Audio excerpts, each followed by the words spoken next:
Hi guys, welcome back to my YouTube channel. তোমরা একটু সানিশ্রক আর আমি শুনে আবার চলে এসেছি তোমাদের সঙ্গে একটা নতুন মুভি নিয়ে কথা বলবো বলে। যদিও বা এই মুভিটি অনেকদিন আগে বেরিয়েছে, কিন্তু এত মুভির ভিড়ে শেষমেশ এটাকে একটু আনতে লেটই হয়ে গেল। তো কোনো রকম স্কিপ না করে ভিডিওটি পুরোটা দেখতে থাকো। কিছুদিন আগে রিলিজ করেছে সূর্য মুভিটি, যার ট্রেলার নিয়ে তোমাদেরকে অলরেডি আমি অনেকগুলো কথা বলে দিয়েছিলাম। খুব বেশি যদিও বা এই মুভিটি নিয়ে প্রচার হয়নি। মালায়ালাম মুভির চার্লি, তামিল মুভি মারা, এই দুটি মুভি থেকে অনুপ্রাণিত হয়েছে কিন্তু সূর্য মুভিটি। পরিচালক আর কেউ নন, শিলাদিত্য মৌলিক। রিসেন্ট কলকি আর ব্যাড নিউজ চলছে প্রত্যেকটা হলে, তারই মধ্যে লড়াইয়ে নেমেছে সূর্য। মুভিটির রিমেক করা হলেও এর মধ্যে কিন্তু নিজস্বতা রয়েছে, অ্যাকশন আছে, তবুও বলা যায় এটি একটি লাভ স্টোরি। অবাস্তব প্রেমের গল্প একদমই নয়। বিক্রম চক্রবর্তী পারিয়ার মতো অ্যাকশন মুভির পাশাপাশি সূর্যের মতো রোমান্টিক মুভিতেও কিন্তু অসাধারণভাবে কাজ করেছেন, একেবারে খাপে খাপ। তবে অন্যান্য মুভি যেমন আমরা কিছু কিছু বোর লাগলেও বেরিয়ে চলে আসি হল থেকে, এই মুভিটি কিন্তু শেষ পর্যন্ত দেখতে আমাদের ইচ্ছা হবে।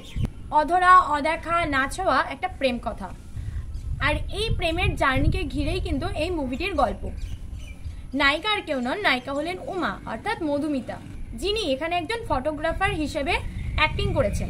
চাকরি থেকে সরে আসার পরেই উমার বাড়ি থেকে তাকে বিয়ের জন্য বলতে থাকে এবং পাত্রপক্ষ তাকে দেখতে আসে।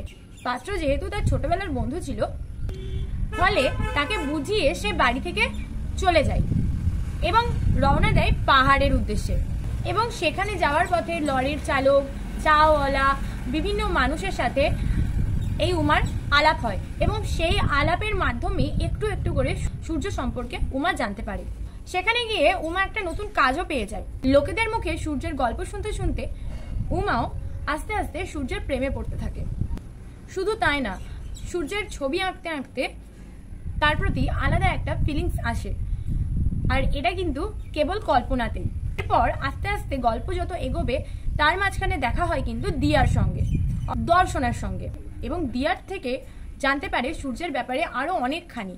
যে যেখানে যেরকম বিপদে পড়ে, সূর্য কিন্তু সেখানে তাকে উদ্ধার করার জন্য হাজির হয়ে যায়। সব সময় সূর্য মানুষের পাশে থাকবেই। উমার গন্তব্য কিন্তু সূর্য অবধি পৌঁছানো, কিন্তু বারবারই ট্রেন মিস হয়ে যাওয়ার একটা সিন দেখানো হয়। সত্যি কি উমা পারবে সূর্যের সঙ্গে দেখা করতে, নাকি তার এই ইচ্ছাটা অধরাই থেকে যাবে? এটা জানতে গেলে আমাদের মুভিটি দেখতে হবে। তো যারা ইতিমধ্যে দেখে নিয়েছো, আশা করি তাদের সকলেরই মোটামুটি ভালোই লেগেছে মুভিটি। খারাপ বলা চলে না। হ্যাঁ, মানছি খুব একটা হাই ফাই কিছু নেই মুভিটির মধ্যে।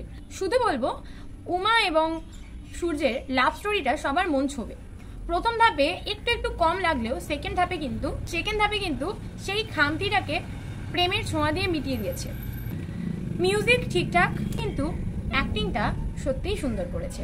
এক্ষেত্রে আমার মতামত জানালাম। তোমরা যারা দেখে ফেলেছো তাদের কেমন লেগেছে মুভিটি সেটা জানাতে ভুলো না।